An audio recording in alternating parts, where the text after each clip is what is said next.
ඔයා දන්නවද අපේ ශරීරය ඇතුලේ දවස් 30ම ක්‍රියාත්මක වෙන කවදාවත් විවේකයක් නොගන්නා ප්‍රධානම පිරිසිදු කිරීමේ පද්ධති දෙකක් තියෙනවා. ඒ තමයි අපේ වකුගඩු සහ බඩවැල් පද්ධතිය. නමුත් අපි එදිනෙදා ගන්නා වැරදි ආහාර රටාවන්, කෘත්‍රිම රසකාරක සහ ප්‍රමාණවත් තරම් වතුර නොබීම නිසා මේ පද්ධති දෙකම ක්‍රමයෙන් විෂ වලින් පිරීලා අඩපණ වෙන්න පටන් ගන්නවා. ඉතින් ඔයාට නිතරම මහන්සි වගේ දැනෙනවා නම්, හමාඳුරු වෙලා නම්, එහෙමත් නැත්නම් බඩ පුරවා දැමීම සහ මලබද්ධය වගේ ප්‍රශ්න තියෙනවා නම්, ඒ කියන්නේ ඔයාගේ ශරීරය ඇතුළත දැන්ම පිරිසිදු කරන්න කාලය ඇවිල්ලා කියන එකයි.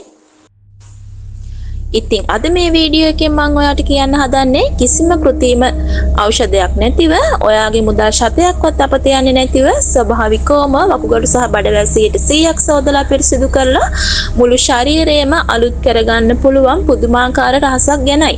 එහෙනම් වීඩියෝ එක අවසාන වෙනකන් ඇදලා ඉන්න. මොකද අදින් පස්සේ ඔයාගේ සෞඛ්‍ය සම්පූර්ණයෙන්ම වෙනස් වෙන්න ඉඩකඩ තියෙනවා. අපි මුලින්ම බලමු වකුගඩු සහ බඩවැල් අපිරිසිදු වුණාම මොකද වෙන්නේ කියලා. ඉතින් අපි මුලින්ම තේරුම් ගන්න ඕනේ අපේ ශරීරය ඇතුලේ මොකද්ද වෙන්නේ කියලා. වකුගඩු කියන්නේ අපේ ලේ ධාතුව පෙරන විෂ ද්‍රව්‍ය මූත්‍රා මාර්ගයෙන් පිට කරන ප්‍රධානතම පෙරහනයි. ඉතින් බඩවැල් පද්ධතිය කියන්නේ අපි කන කෑමවල තියෙන පෝෂණය උරාගෙන ඉතිරි අපද්‍රව්‍ය ශරීරයෙන් බැහැර කරන මාර්ගයයි. නමුත් මේ පද්ධති දෙක අපිරිසිදු වුණාම ශරීරයේ යූරික් ඇසිඩ් සහ ක්‍රියටිනින් මට්ටම් ඉහළ යන්න පුළුවන්. ඒක වකුගඩු වල ගල් ඇතිවීමට ප්‍රධානතම හේතුවක්.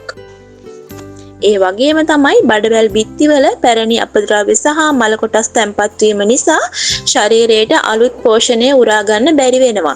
මේ නිසා සමේ කුරුල ඇතිවීම, අධික ලෙස මහත වැඩිවීම සහ ශරීරයේ ප්‍රතිශක්තිකරණ පද්ධතිය බිඳ වැටීම සිදු වෙනවා. අපි කොච්චර වටිනා කෑම බීම කෑවත් වැඩක් වෙන්නේ නැහැ අපේ බඩවැල් පද්ධතිය පිරිසිදු නැත්තම්. එහෙනම් දැන් අපි බලමු ඇයි අලු පුහුල් මේ තරම් සුවිශේෂී ආහාරයක් වෙන්නේ කියලා. ඉතින් මේකේ 96%ක්ම අඩංගු වෙන්නේ ජලය. අලු පුහුල් වල තියෙන ඉහළ ජල ප්‍රතිශතය නිසා ඒ ඊටාම බලවත් මූත්‍ර කාරකයක් විදිහට ක්‍රියා කරනවා. මේකෙන් වකුගඩු වල තැන්පත් වෙලා තියෙන වැලි කැට සහ විෂ වර්ග සෝදාපාරු කරලා මූත්‍රා සමග පිට කරලා හරිනවා. අනෙක් සුවිශේෂී කරුණ තමයි ඉහළ තන්තු ප්‍රමාණයක් අන්තර්ගත වී තිබීම. ඉතින් මෙහි තියෙන සුවිශේෂී ද්‍රව්‍ය තන්තු බඩවැල් දිගේ ගමන් කරද්දී බඩවැල් බිත්තිවල ඇලී තිබෙන පැරණි අපද්‍රව්‍ය සෝරගෙන මලබද්ධය සම්පූර්ණයෙන්ම නැති කරලා බඩවැල් පද්ධතිය 100%ක්ම පිරිසිදු කරනවා. ඉතින් ඊළඟ සුවිශේෂත්වය තමයි මේ අලු පුහුල් වල තියෙන ශාරීය ගුණය. අපේ වැරදි කෑම නිසා ශරීරය ඇතුලේ හැදෙන අධික ආම්ලිකතාවය සමනය කරන්න අලු පුහුල් වල තියෙන ශාරීය ගුණයට පුදුම හැකියාවක් තියෙනවා. හරි, දැන් අපි බලමු මෙච්චර වෙලා අපි කතා කරපු මේ විස්මිත අලු පුහුල් පානය හදාගන්නේ කොහොමද කියලා. ඉතින් මේක හදාගන්න ඔයාට නිවසේදීම පුළුවන්. හරිම සරලයි, හරිම ලේසි. මේකට අපිට අවශ්‍ය වෙන්නේ ඊටාම සරල දේවල් කිහිපයක් විතරයි. ඉතින් මුලින්ම අපිට ඕන වෙනවා හොඳින් පැසුණු අලු පුහුල් ගෙඩියකින් කුඩා කෑල්ලක්. ඉතින් ඒක පිට තියෙන අලු පැහැති ලෙල්ල සහ ඇතුළත තියෙන ලොකු ඇට ටික ඉවත් කරගන්න ඕනේ.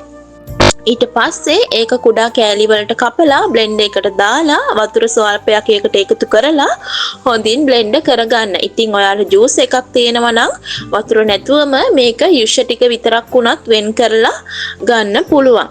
ඉතින් ඊළඟට කරන්න ඕනේ ඔයා මේ මිශ්‍රණය පිරිසිදු රෙදි කෑල්ලකින් හරි පෙනේරයකින් හරි හොඳට පෙරාගෙන යුෂ ටික අරගන්න ඕනේ. ඊට පස්සේ ඉතින් මේ පානයට සීනි ලුණු කිසිම රසකාරක කිසිවක් එකතු කරන්න එපා. මොකද ඒකේ තියෙන උපරිමයේ ගුණ ගන්න නම් ඒක ස්වභාවිකවම තමයි ඔයා පානය කරන්න ඕනේ. හැබැයි ඔයාට සෙම ගතියක් වගේ තියෙනවා නම් ගම්මිරිස් කුරු ටිකක් හරි දෙහි බින්දු යුෂ ටිකක් හරි අනිවාර්යෙන්ම එකතු කරගන්න.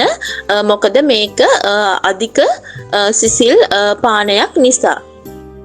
ඉතින් මේ පානෙන් උපරිම ප්‍රතිඵල ගන්න නම් ඔයා මේක බොන්න ඕනේ නිවැරදි ක්‍රමයකුත් තියෙනවා. ඉතින් ඒ නිවැරදිම වේලාව සහ නිවැරදිම ක්‍රමය තමයි ඔයා උදේ අවදි වූ ගමන්ම මේක හිස් බඩ තමයි පානය කරන්න ඕනේ. ඉතින් මේක උදේ වරුවේ හිස් බඩ පානය කිරීම තමයි සුදුසුම දේ. ඉතින් මේකේ විදිහට පානය කරලා අවම වශයෙන් විනාඩි 30ක් හෝ පැයක් යනතුරු වෙනත් කිසිම ඝන ද්‍රව්‍යයක් හෝ තේ කෝපි බොන්න යන්න එපා. ඒ කාලයේ ශරීරයට දෙන්න අලු පුහුල් වලට ඔබේ බඩවැල් සහ වකුගඩු පිරිසිදු කිරීමේ කාර්ය නිසියාකාරව සිදු කර ගන්න. ඉතින් ඔයා මේ විදිහට එක දිගට දින 7ක් මේක කරලා බලන්න. ඔයාගේ ශරීරයේ සැහැල්ලු බව, සමේ පැහැපත් බව සහ මූත්‍රා දැවිල්ල වැනි ගැටලු සුව වෙන ආකාරය ඔයාට අත්විඳින්න පුළුවන්කම ලැබෙනවා. ඉතින් ස්වභාව ධර්මයෙන් අපිට ලැබිලා තියෙන මේ වගේ වටිනා රහස් නිවැරදිව පාවිච්චි කළොත් ලෙඩ රෝග රාශියකින් ඔයාට වැළකීලා ලස්සනට ඉන්න පුළුවන්. ඉතින් ඔයත් හෙට උදේ ඉඳන්ම මේ ස්වභාවික සත්කාරය පටන් අරන් ඔයාලට ලැබෙන විශ්මිත ප්‍රතිඵල පළලෙහාන් කමෙන්ට් එකක් විදිහට තියන්නත් අමතක කරන්න එපා. එහෙනම් අදට මගේ වීඩියෝ එක අවසන් කරන්නයි මම හදන්නේ. මේ වගේ තවත් වටිනා සෞඛ්‍ය සහ ජීවන රටා රහස් දිගටම දැනගන්න මගේ channel එක subscribe කරලා එකතු වෙන්න. අදට මම සමුගන්නම්. හැමෝම සතුටින් පරිස්සමින් ඉන්න.